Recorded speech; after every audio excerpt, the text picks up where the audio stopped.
Hello everyone, welcome back to my channel. Today we are going to discuss another topic that is process of accounting, right? देखो हमने discuss कर लिया accounting होता क्या है, accounting के फीचर्स, ऑब्जेक्टिव, लिमिटेशन, ठीक है, ये सब कुछ हमने कर लिया. बट अब क्वेश्चन ये राइज होता है कि आपको अकाउंटिंग कैसे करनी है, क्या क्या सीक्वेंस होगी, क्या स्टेप्स आपको फॉलो करना है, राइट? चलो आज हम वही डिस्कस करने वाले हैं. सबसे फर्स्ट पॉइंट आपका आता है, आपने क्या करना है, आइडेंटिफिकेशन ऑफ ट्रांजेक्शंस. देखो आपके बिजनेस में बहुत सारी ट्रांजेक्शंस अकर होती हैं, बट कुछ मॉनेटरी होंगी और कुछ आपकी नॉन मॉनेटरी होंगी, है ना? तो आपको क्या करना है कि आपकी जो भी मॉनेटरी नेचर की ट्रांजेक्शंस हैं आपको उन्हें आइडेंटिफाई करना है. Clear? Now second one is preparation of vouchers. अब हम डिस्कस करेंगे वाउचर्स होते क्या है. आफ्टर दैट जब आप वाउचर्स को प्रिपेयर कर लेंगे then you have to record in books of original entry. Means आप जर्नल में उसे रिकॉर्ड करते हैं. Then, after recording in the books of journal entry, you have to post them into the ledger accounts, right? After that, you have to prepare the trial balance as well as the financial statements. ठीक है? तो basically आपका 5 steps का process होता है. First है आपका identification of transactions. Second one is preparation of vouchers. Third one is recording in books of original entry. And the fourth one is posting into ledger. And the last one is preparation of trial balance and the financial statements.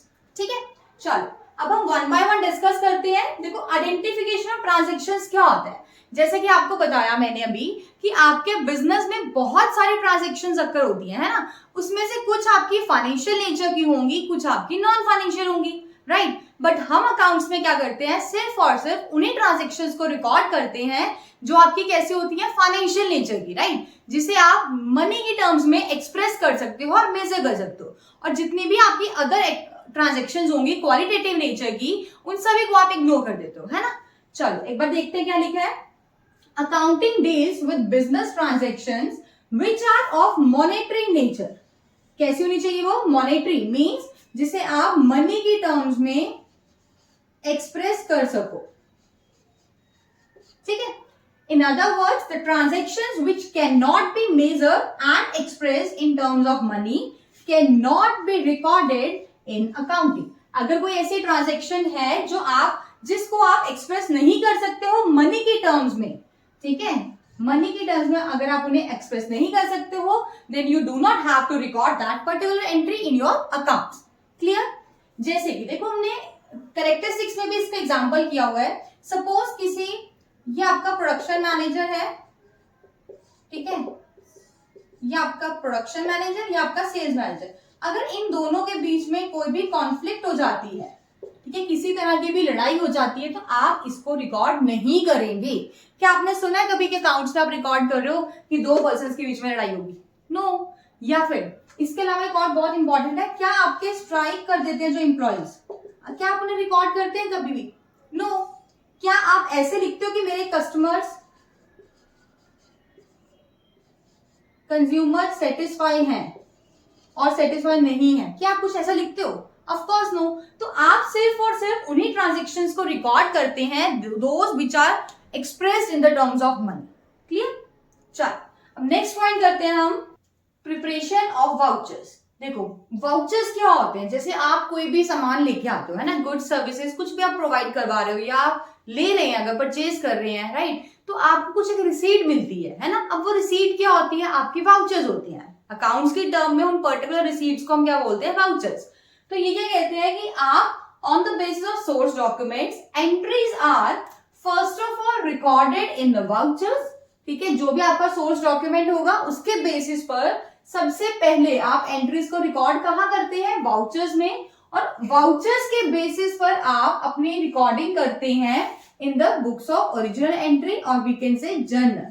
ठीक है, यही चीज बोली गई है. देखो mainly क्या होता है, सबसे पहले आप वाउचर्स प्रिपेयर करते हैं from the source documents, right, और वाउचर्स के बेसिस पर ही आप अपनी जर्नल में और we can say books of original entry में अपनी ट्रांजैक्शंस को रिकॉर्ड करते हैं. ठीक है, अब आपके माइंड में क्वेश्चन राइज हो रहा होगा कि वाउचर्स होते क्या हैं. अभी मैंने बताया, जैसे आप एक सिंपल लेमैन लैंग्वेज में समझिए कि जो भी आप सामान को परचेज करते हैं ना, आप गुड्स परचेज करके लाए, बाय किया आपने, आपको शॉपकीपर या सप्लायर कुछ आपको रिसीट देता है ना, तो वही रिसीट आपकी अकाउंट्स के टर्म्स में क्या होती है? वाउचर होती है. ठीक है, चलो अब क्या कह रहे हैं ये, vouchers are printed separately by all the firms in their own names. हर फर्म का अपना वाउचर होगा और उनके अपने नाम से होता है। Clear? A separate voucher is prepared for each transaction. Her transaction का एक सेपरेट वाउचर प्रिपेयर किया जाता है। आप ऐसा नहीं बोल सकते कि 10-12 आइटम्स का या ट्रांजेक्शन का एक ही वाउचर बनाओ। नो, हर एक ट्रांजेक्शन का अपना अपना वाउचर क्रिएट होगा and it specifies the accounts to be debited and credited। और वो आपको ये हेल्प करता है बताने में कि आपको पर्टिकुलरली अकाउंट्स में एंट्री को क्या करना है, डेबिट करना है और क्रेडिट करना है। क्लियर? चलो अब थर्ड पॉइंट क्या कहता है, recording in books of original entry. जब आप वाउचर्स प्रिपेयर कर लेंगे, after that you have to record your transactions in the books of original entry, है ना।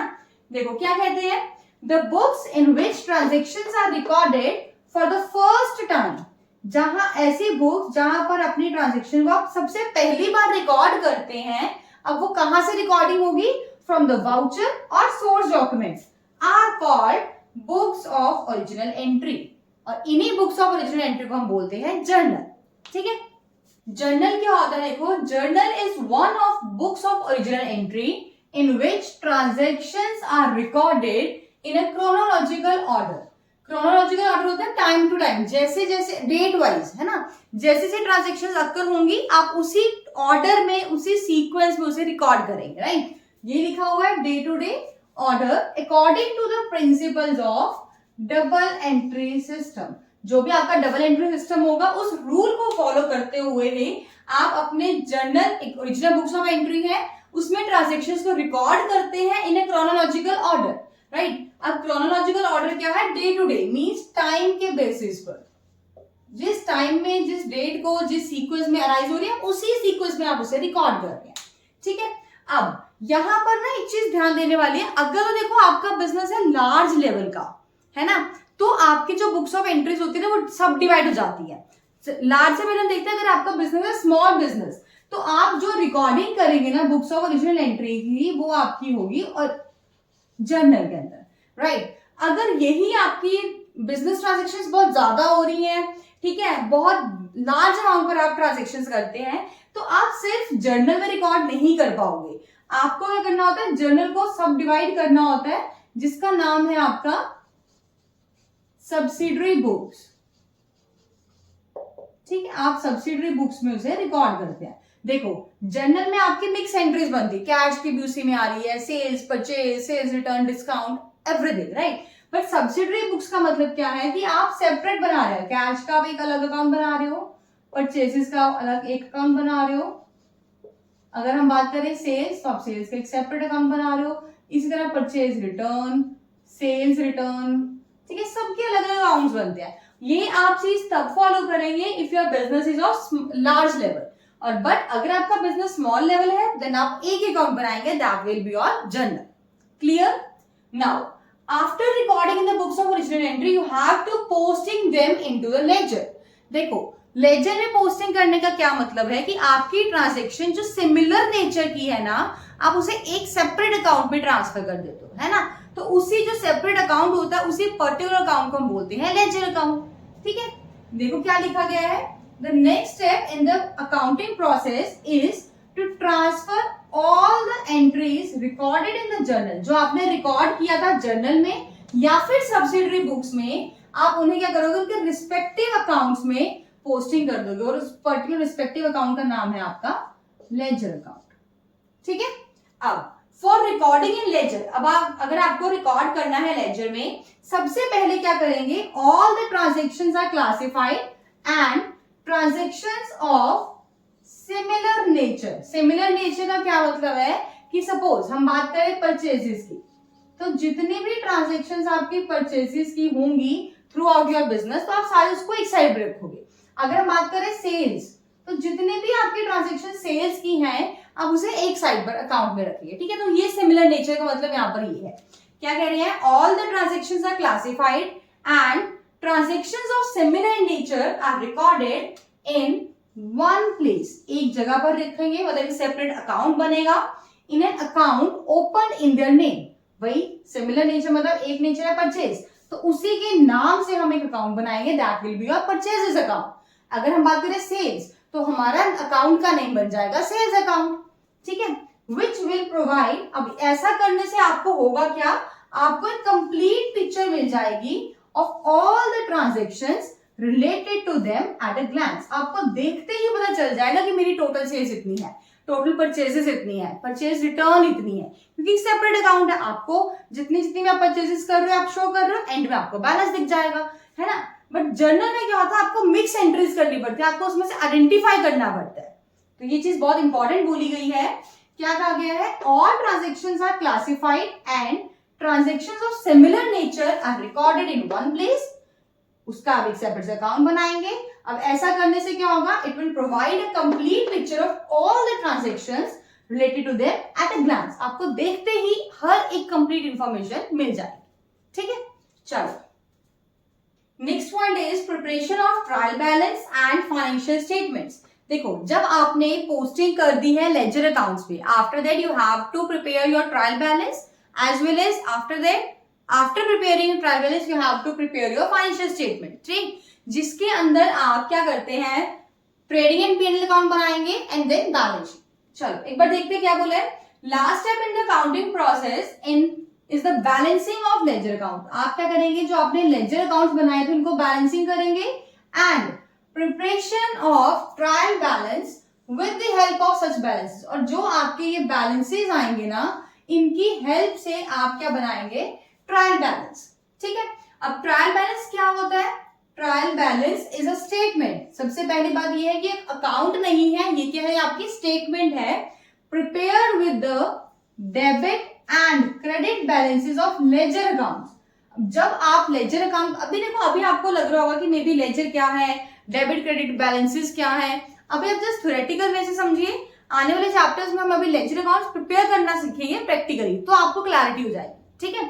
तो क्या कह रहे हैं, ट्रायल बैलेंस क्या होता है, एक स्टेटमेंट है जो कि बनाई जाती है with the help of debit and credit balance of ledger accounts, ठीक है। तो चेक क्यों बनाते हैं, ताकि हम चेक कर सके कि अरिथमेटिकल एक्यूरेसी है जो हमने पोस्टिंग करी है, मींस कोई कैलकुलेशन में कोई गड़बड़ तो नहीं आई है, या फिर कोई बैलेंसिंग करने में कोई दिक्कत तो नहीं आई, ठीक है ना। देखो, हमें ये पता है कि जो डेबिट और क्रेडिट है ना, वो इक्वल होती है, हमें चीज पता है, debit must be equal to credit हमेशा ही। अगर आपका किसी भी रीजन से डेबिट और क्रेडिट इक्वल नहीं आ रहा, तो आपको पता चल जाएगा कि अरिथमेटिकल एक्यूरेसी नहीं है। रीजन, या तो आपने पोस्टिंग अच्छे से नहीं की है, या फिर आपकी बैलेंसिंग में कोई प्रॉब्लम आई है, ठीक है। अब क्या कह रहे हैं, if trial balance does not tally, अगर ट्रायल बैलेंस आपका इक्वल नहीं आता है, मींस ट्रायल बैलेंस के डेबिट साइड और ट्रायल बैलेंस के क्रेडिट साइड बोथ इक्वल होनी चाहिए। बट ये क्या कह रहे हैं, अगर इक्वल नहीं आता, ये आपको इंडिकेट करता है कि आपके अकाउंट में कुछ ना कुछ एरर्स हैं।